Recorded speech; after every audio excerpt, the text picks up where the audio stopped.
ಪ್ರಿಯ ಸಹೋದರ ಸಹೋದರಿಯರೇ, ಇಂದು ನಾವು ಆಚರಿಸುತ್ತಿದ್ದೇವೆ ತುತ್ತೂರಿ ಪ್ರಾರ್ಥನಾ ಗುಂಪಿನ 6ನೇ ವರ್ಷಾಚರಣೆ. ಹೌದು, ದೇವರು ತನ್ನ ಮಹಾಕೃಪೆಯಿಂದ ನನಗೆ ತುತ್ತೂರಿ ಪ್ರಾರ್ಥನಾ ಗುಂಪನ್ನು ಪ್ರಾರಂಭಿಸುವ ನೇತೃತ್ವ ನೀಡಿದನು. ಕೋವಿಡ್ನ ಸಮಯದಲ್ಲಿ ನನಗೆ ದೇವರು ಕೊಟ್ಟ ವಾಕ್ಯ ಹೋಶೇಯ 8:1 ವಚನದಲ್ಲಿದೆ, ಬಾಯಿಗೆ ತುತ್ತೂರಿಯನ್ನು ಹಿಡಿ, ಅಂದರೆ ಬಾಯಿ ತೆರೆದು ನೀನು ಪ್ರಾರ್ಥಿಸು. ತುತ್ತೂರಿಯನ್ನೂದು, ತುತ್ತೂರಿ ಊದುವುದನ್ನು ಮುಂದುವರಿಸು. ನಾವು ತುತ್ತೂರಿಯನ್ನು ಊದುವಂತೆ ದೇವರು ಮಾಡಿದ್ದಾನೆ. ಈ 6 ವರ್ಷಗಳ ಕಾಲ ಎಂಥ ಒಳ್ಳೆಯ ದೇವರು ನಮಗಿದ್ದಾನೆ ಅಲ್ಲವೇ? ಈವರೆಗೆ ನಾವು ಪ್ರಾರ್ಥಿಸುವುದನ್ನು ನಿಲ್ಲಿಸಿಲ್ಲ. ನಾವು ಬಾಯಿಗೆ ತುತ್ತೂರಿಯನ್ನು ಹಿಡಿದಿದ್ದೇವೆ. ಪ್ರತಿದಿನ ಮಧ್ಯಾಹ್ನ 1 ಗಂಟೆಯಿಂದ 1:30 ನಾವು ಜನರಿಗಾಗಿ ಪ್ರಾರ್ಥಿಸುತ್ತಿದ್ದೇವೆ. ನಮ್ಮ ಪ್ರಾರ್ಥನಾ ಮಧ್ಯಸ್ಥಗಾರರು, ಸುವಾರ್ತಿಕರು, ನಮ್ಮ ಕಾರುಣ್ಯದವರು, ನಮ್ಮಲ್ಲಿನ ಪಾಸ್ಟರ್ಗಳು, ಬಿಷಪ್ಗಳು, ನಮ್ಮ ಸೇವೆಯಲ್ಲಿ ಪಾಲುದಾರರಾಗಿರುವವರು, ಯವನಸ್ಥರು, ಸೇವೆಯಲ್ಲಿ ನಮ್ಮಲ್ಲಿ ಒಂದಾಗಿ ನಿಂತಿರುವವರು, ನಮ್ಮ ಸಿಬ್ಬಂದಿಗಳು ಮತ್ತು ಕಾರುಣ್ಯ ಆಸ್ಪತ್ರೆಯಲ್ಲಿರುವವರು ಕೂಡ, ಇವರೆಲ್ಲರೂ ಪ್ರಾರ್ಥಿಸಿದ್ದಾರೆ. ದೇವರು ನಮಗೆ ಹೊಸ ಪ್ರಾರ್ಥನಾ ಅಂಶಗಳನ್ನು ನೀಡಿದ್ದಾನೆ ಪ್ರತಿದಿನವೂ, ಮತ್ತು ನಾವು ಕೂಡ ಮರೆಯದೆ ಪ್ರತಿದಿನ ಪ್ರಾರ್ಥಿಸಿದ್ದೇವೆ. ಎಂಥ ನಂಬಿಗಸ್ತ ದೇವರು ನಮಗಿದ್ದಾನೆ ಅಲ್ಲವೇ? ಇಂದು ಈ ಪ್ರಾರ್ಥನಾ ಗುಂಪಿಗಾಗಿ ನಾನು ಸಂತೋಷಿಸುತ್ತೇನೆ. ತುತ್ತೂರಿ ಪ್ರಾರ್ಥನಾ ಗುಂಪಿನ ಈ 6ನೇ ವರ್ಷದಲ್ಲಿ ಪ್ರಾರ್ಥನಾ ಗುಂಪಿನಲ್ಲಿ ಪ್ರಾರ್ಥಿಸಿದ ಪ್ರತಿಯೊಬ್ಬರಿಗೂ ನಾನು ಕೃತಜ್ಞತೆ ಸಲ್ಲಿಸುತ್ತೇನೆ. ನಿಮ್ಮ ಪ್ರೀತಿಗಾಗಿ, ಪ್ರಾರ್ಥನೆಗಾಗಿ ನಾನು ಕೃತಜ್ಞತೆ ತಿಳಿಸುತ್ತೇನೆ. ದೇವರು ನಿಮ್ಮ ಎಲ್ಲಾ ಪ್ರಾರ್ಥನೆಗಳಿಗೆ ಉತ್ತರಿಸಿದ್ದಾನೆ ಎಂದು ತಿಳಿದಿದ್ದೇನೆ ಮತ್ತು ಆತನು ಅದ್ಭುತ ಮಾಡಿದ್ದಾನೆ. ಮತ್ತು ಈ ಪ್ರಾರ್ಥನಾ ಗುಂಪಿನಲ್ಲಿ ಮುಂದುವರಿದು ನನ್ನ ಜೊತೆ ಪ್ರಾರ್ಥಿಸಿರಿ ಎಂದು ಕೇಳುತ್ತೇನೆ.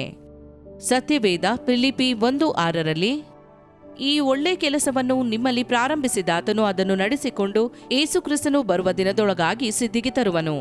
ಈ ಪ್ರಾರ್ಥನಾ ಗುಂಪನ್ನು ಪ್ರಾರ್ಥಿಸಿದ ದೇವರು ಯೇಸು ಕ್ರಿಸ್ತನು ಬರುವ ದಿನದವರೆಗೆ ನಮ್ಮ ಜೊತೆಯಲ್ಲಿ ಇರುವನು. ಹೌದು, ದೇವರು ನಮ್ಮನ್ನು ಪುನಃಸ್ಥಾಪಿಸುವನು. ನಮ್ಮ ಸ್ಥಳದಲ್ಲಿ ಆತನು ನಮ್ಮನ್ನು ದೃಢಪಡಿಸುವನು. ಆತನು ನಮ್ಮನ್ನು ಬಲಪಡಿಸುವನು, ಸ್ಥಿರಚಿತ್ತರಾಗಿಯೂ ದೃಢವಾಗಿಯೂ ಇರುವಂತೆ ಮಾಡುವನು. 1 ಪೇತ್ರ 5:10 ಬರೆದಂತೆ.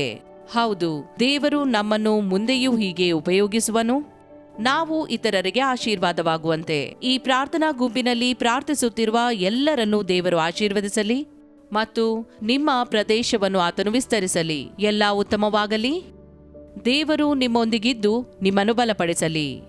ನಾನು ನಿಮಗೋಸ್ಕರ ಪ್ರಾರ್ಥಿಸುತ್ತೇನೆ. ಪ್ರೀತಿಯುಳ್ಳ ಕರ್ತನಾದ ಯೇಸುವೆ, 6 ವರ್ಷಗಳ ಕಾಲ ನಮ್ಮೊಂದಿಗಿದ್ದದಕ್ಕಾಗಿ ನಿನಗೆ ಸ್ತೋತ್ರವನ್ನು ಸಲ್ಲಿಸುತ್ತೇನೆ. 6 ವರ್ಷಗಳು, ಎಷ್ಟು ದಿನ ನಾವು ಪ್ರಾರ್ಥಿಸಿದೆವು ಮತ್ತು ನಿನ್ನ ಕಡೆಗೆ ದೃಷ್ಟಿಸಿದೆವು. ನೀನು ಪ್ರಾರ್ಥನೆಗೆ ಸದುತ್ತರ ನೀಡಿದಿ. ನಮ್ಮ ಪ್ರಾರ್ಥನೆಗಳ ಮೂಲಕ ಅದ್ಭುತವನ್ನು ತಂದೆ. ನಮ್ಮ ಸೇವೆಯನ್ನು ಆಶೀರ್ವದಿಸಿದಿ, ಕಾರುಣ್ಯವನ್ನು ಆಶೀರ್ವದಿಸಿದಿ, ಸೀಶಾವನ್ನು ಆಶೀರ್ವದಿಸಿದಿ. ಎಲ್ಲ ಪ್ರಾರ್ಥನಾ ಗೋಪುರಗಳನ್ನು ನೀನು ಆಶೀರ್ವದಿಸಿದಿ ದೇವರೇ. ನಮ್ಮ ಕೈಗಳಿಗೆ ಕೊಟ್ಟ ಎಲ್ಲವನ್ನೂ ನೀನು ಆಶೀರ್ವದಿಸಿದಿ. ತುತ್ತೂರಿ ಪ್ರಾರ್ಥನಾ ಗುಂಪಿನ ಮೂಲಕ ತಂದೆಯೇ, ನೀನು ನಮ್ಮನ್ನು ನೆನಪಿಸಿಕೊಂಡಿದ್ದಿ, ನಮ್ಮನ್ನು ಆಶೀರ್ವದಿಸಿದ್ದಿ, ಹೆಚ್ಚಿಸಿದ್ದಿ. ಸ್ತೋತ್ರ ದೇವರೇ, ಸ್ತೋತ್ರ ದೇವರೇ. ಮುಂದುವರೆದ ದಿನಗಳಲ್ಲಿ ಈ ಕೃಪೆಯು ಇನ್ನೂ ಹೆಚ್ಚಾಗಲಿ ಎಂದು ಬೇಡುತ್ತೇನೆ. ಈ ಸೇವೆಯನ್ನು ನೀನು ವಿಸ್ತರಿಸು, ಹೆಚ್ಚಿಸು ಎಂದು ಬೇಡುತ್ತೇನೆ. ದೇವರೇ, ನಮ್ಮ ಪ್ರಾರ್ಥನೆಗಳಿಗೆ ನೀನು ಉತ್ತರಿಸುತ್ತಾ ಇರು. ಅವರು ಮೊರೆ ಇಡುವ ಮುನ್ನವೇ ಸದುತ್ತರ ದಯಪಾಲಿಸುವೆನು ಅಂದಿದ್ದಿ. ದೇವರೇ, ನಮ್ಮೆಲ್ಲರ ಪ್ರಾರ್ಥನೆಗಳಿಗೆ ನೀನು ಕಿವಿಗೊಡು ದೇವರೇ, ಮತ್ತು ಅದ್ಭುತಗಳನ್ನು ಮಾಡು. ಅದ್ಭುತಗಳು, ಅದ್ಭುತಗಳು. ನಾವು ಪ್ರಾರ್ಥಿಸಿದಾಗೆಲ್ಲ ತಂದೆಯೇ, ನೀನು ನಮ್ಮೊಂದಿಗಿರು ಮತ್ತು ನಾವು ಸ್ಥಿರಚಿತ್ತರಾಗಿ ನಿಲ್ಲುವಂತೆ ಮಾಡು. ದೇವರೇ, ಯಾವುದಕ್ಕೂ ಭಯಪಡದಂತೆ ಮಾಡು. ತಂದೆಯೇ, ನಮ್ಮನ್ನು ಆಶೀರ್ವದಿಸು ಮತ್ತು ತುತ್ತೂರಿ ಪ್ರಾರ್ಥನಾ ಗುಂಪನ್ನು ಆಶೀರ್ವದಿಸು. ಈ ಗುಂಪನ್ನು ಹೆಚ್ಚಿಸು, ಯೇಸುವಿನ ನಾಮದಲ್ಲಿ. ಆಮೇನ್. ಧನ್ಯವಾದಗಳು. ದೇವರು ನಿಮ್ಮನ್ನು ಆಶೀರ್ವದಿಸಲಿ.